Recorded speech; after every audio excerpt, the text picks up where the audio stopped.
एकरा बाबू भाई से पिटोइनी, चौपर में एकरा बाबू भाई से पिटोइनी, लबरी के रहरी में कई बेरा कोइनी, चौपर में एकरा बाबू भाई से हूँ कोइनी। अब कहतिया नइखे मतलब कवनो कइला तोह से प्यार, अब कहतिया नइखे मतलब कवनो कइला तोह से प्यार। लागता है कजली के मिलल नया कवनो भाता, लागता है छिनरी के मिलल नया कवनो यार, छिनरी के मिलल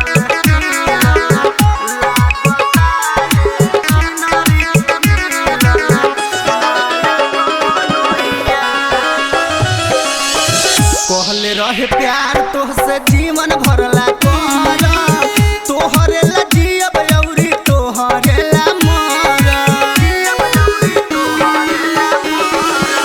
कहले रहे प्यार तोहसे जीवन भरला कर, तोहरे ला जियब अउरी तोहरे ला मरब।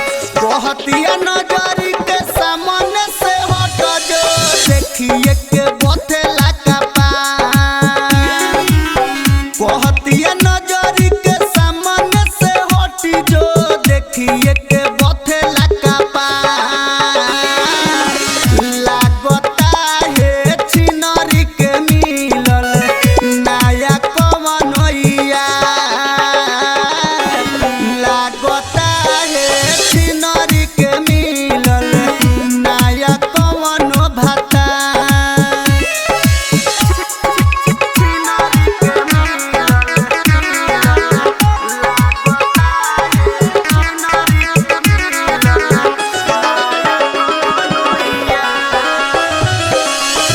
कैसे रही ओकरा बिना जियलो ना जाला, लागता कि मारे कवनो छतिए में भाला।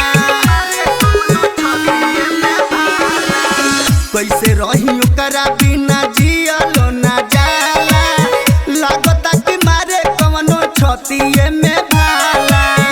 आर्यन चनदन के एकरे हो बिना सुना लागे सनसान, आर्यन चनदन के एकरे हो बिना सुना लागे सनसान।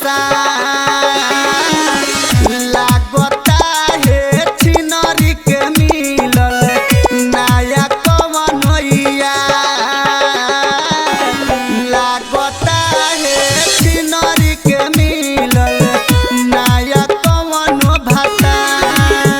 अब कहतिया नइखे मतलब कवनो कइला तोह से प्यार, लागता है कजली के मिलल नया कवनो भाता, लागता है छिनरी के मिलल नया कवनो यार। Mix by Chandan Pandey.